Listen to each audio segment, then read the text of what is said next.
Welcome to our channel Earn by Animation. If you have not subscribed our channel, then subscribe. It gives me motivation to make video like this. The story of Buddhism, a journey through time and understanding. Chapter 1.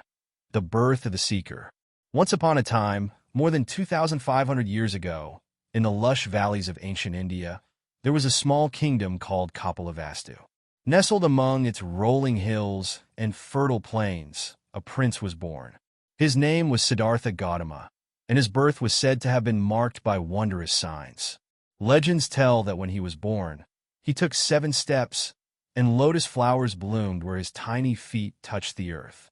Astrologers foretold that Siddhartha would either become a great king or a spiritual teacher who would transform the world. Siddhartha's father, King Suddhodana, wanted his son to inherit the throne, not renounce the world.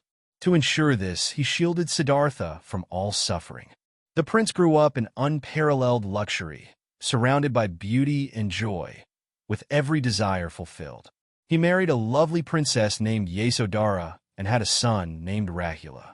Life seemed perfect, yet something stirred deep within the young prince.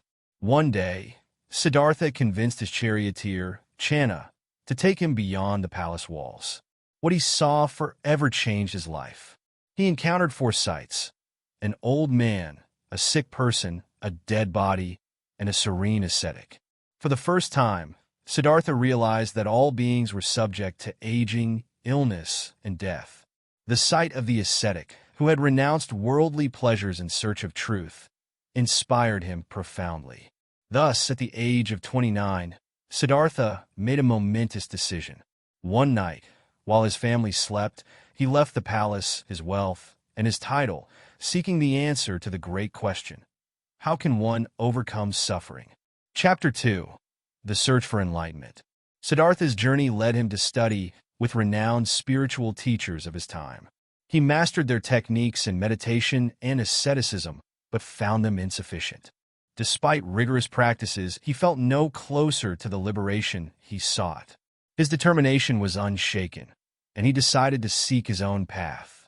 For 6 years, Siddhartha practiced extreme self-denial. He fasted until his body became frail and emaciated.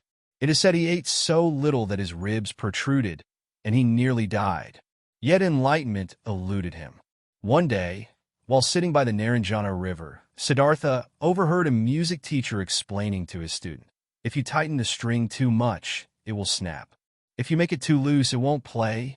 This simple observation sparked a profound realization. The path to enlightenment was not through extreme indulgence or self-mortification, but through a middle way, a balanced approach to life. That evening, a village girl named Sujata offered him a bowl of rice milk. Siddhartha accepted it, breaking his long fast. Revitalized, he made his way to a sacred fig tree, known later as the Bodhi tree, and resolved to meditate until he discovered the truth. Chapter 3. Enlightenment under the Bodhi tree. Siddhartha sat beneath the Bodhi tree, vowing not to rise until he had attained enlightenment. He faced great internal struggles, confronting the desires, fears, and doubts that had haunted him. Mara, the Lord of Illusion, tried to dissuade him. Mara sent storms, seductive visions, and armies of demons, but Siddhartha remained steadfast. As dawn broke, Siddhartha's mind cleared, and he achieved profound insight into the nature of existence. He realized the 4 noble truths and the Eightfold Path, a roadmap to freedom from suffering. In that moment, Siddhartha became the Buddha, the awakened one. Chapter 4. The 4 Noble Truths. The Buddha's enlightenment revealed a universal truth. Dukkha, the truth of suffering. Life is marked by suffering. Birth, aging, illness, death, and the dissatisfaction we feel even in moments of pleasure. Samudaya, the cause of suffering. The root of suffering is craving, tanha, the insatiable desire for transient things, fueled by ignorance. Nirodha, the cessation of suffering. Liberation is possible by extinguishing craving, leading to nirvana, a state of profound peace. Magga, the path to the cessation of suffering. The way to end suffering is the Eightfold Path. Chapter 5. The Eightfold Path. The Eightfold Path is a practical guide to living wisely and compassionately. Right view, understanding the Four Noble Truths. Right intention, cultivating thoughts of renunciation, goodwill, and harmlessness. Right speech, speaking truthfully and kindly. Right action, acting ethically, avoiding harm. Right livelihood, choosing work that benefits others and avoids harm. Right effort, striving to overcome unwholesome states and develop virtues. Right mindfulness, being present, aware of body, feelings, and thoughts. Right concentration, developing deep meditative focus. Chapter 6. The Buddha's Teachings Spread. For 45 years, the Buddha wandered the plains of India, teaching anyone willing to listen, kings, beggars, scholars, and outcasts alike. He founded a monastic community, the Sangha, which welcomed people from all walks of life. The Buddha emphasized that enlightenment was attainable by anyone, regardless of their background. Through parables, debates, and demonstrations of compassion, the Buddha's message spread.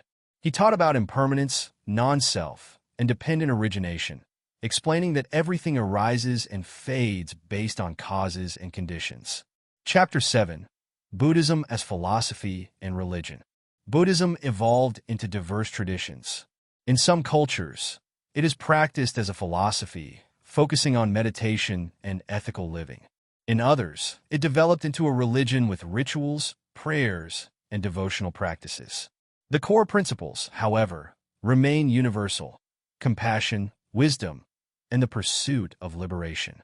From Zen's minimalist approach to Tibetan Buddhism's vibrant rituals, the teachings adapt to the needs of different people. Chapter 8. The Spread of Buddhism Across Asia. After the Buddha's passing into parinirvana, his followers worked tirelessly to preserve and share his teachings.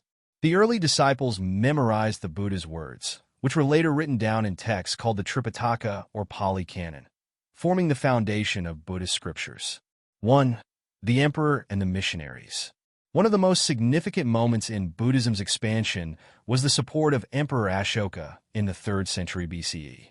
Once a ruthless conqueror, Ashoka experienced deep remorse after witnessing the horrors of war. Turning to Buddhism, he embraced its principles of nonviolence and compassion.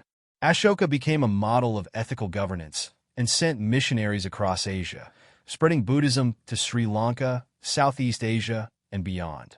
He built stupas, monuments, and inscribed Buddhist teachings on pillars and rocks throughout his empire. These efforts helped Buddhism flourish far beyond its Indian origins. 2. The Silk Road and East Asia. Buddhist monks traveled along the Silk Road, a network of trade routes connecting India, Central Asia, and China. In China, Buddhism encountered Confucianism and Taoism, blending elements of these philosophies. Over centuries, Chinese Buddhism flourished, producing influential schools such as Chan, Zen in Japan, and Pure Land Buddhism. From China, Buddhism spread to Korea and Japan, adapting to local cultures. Zen's emphasis on meditation and simplicity resonated deeply in Japan, influencing art, tea ceremonies, and martial practices. 3. The Vajrayana Path in the Himalayas. In Tibet, Buddhism merged with indigenous Bon traditions, creating Tibetan Buddhism. This form is known for its vibrant rituals, intricate mandalas, and the belief in reincarnated spiritual leaders like the Dalai Lama.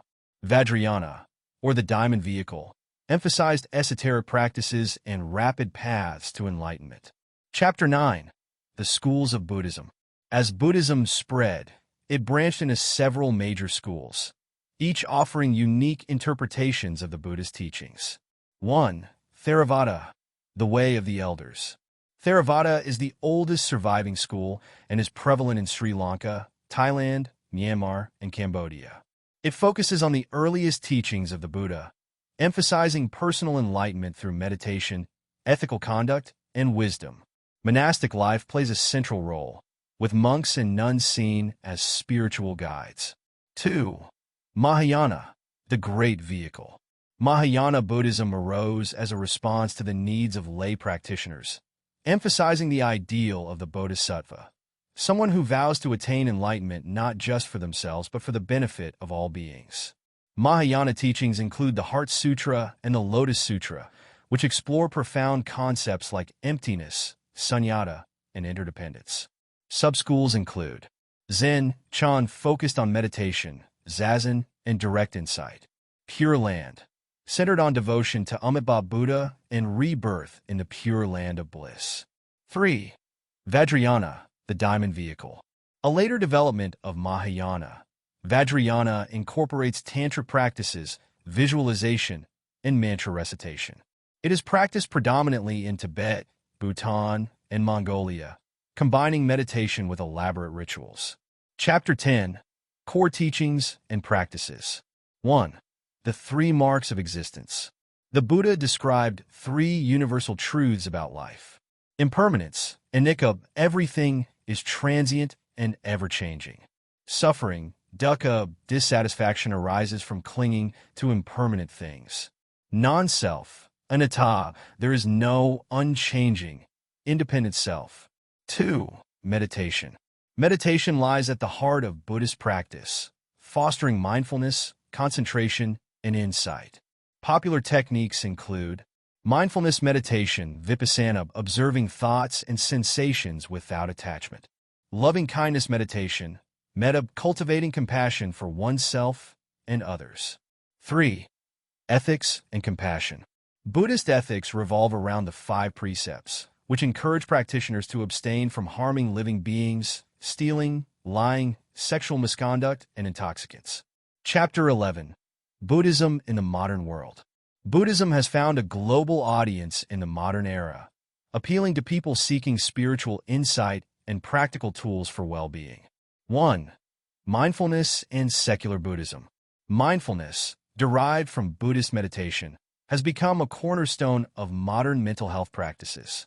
Programs like mindfulness-based stress reduction, MBSR, have brought the benefits of Buddhist techniques to non-religious contexts. 2. The Dalai Lama and global awareness. The Dalai Lama, a symbol of compassion and wisdom, has become a global ambassador for Buddhism. His teachings on peace and interfaith harmony have inspired millions. 3. Engaged Buddhism. Buddhist leaders like Thich Nhat Hanh advocate for engaged Buddhism, applying Buddhist principles to address social issues such as poverty, environmental destruction, and conflict. Chapter 12. The Universal Appeal of Buddhism. Buddhism's timeless appeal lies in its adaptability and universality. It offers a practical philosophy. One need not believe in a deity to practice mindfulness or compassion. A path to inner peace. By addressing the root causes of suffering, Buddhism offers a way to find lasting happiness. A vision of interconnectedness. The teaching of interdependence fosters empathy and environmental stewardship. Epilogue. The journey continues. Buddhism is not just a relic of the past. It is a living tradition, evolving with each generation. Whether through silent meditation in a forest monastery or mindful breathing in a bustling city, the Buddhist teachings continue to guide people toward awakening. The story of Buddhism is far from over. It lives on in every act of kindness, every moment of mindfulness, and every seeker who looks within to understand the nature of existence.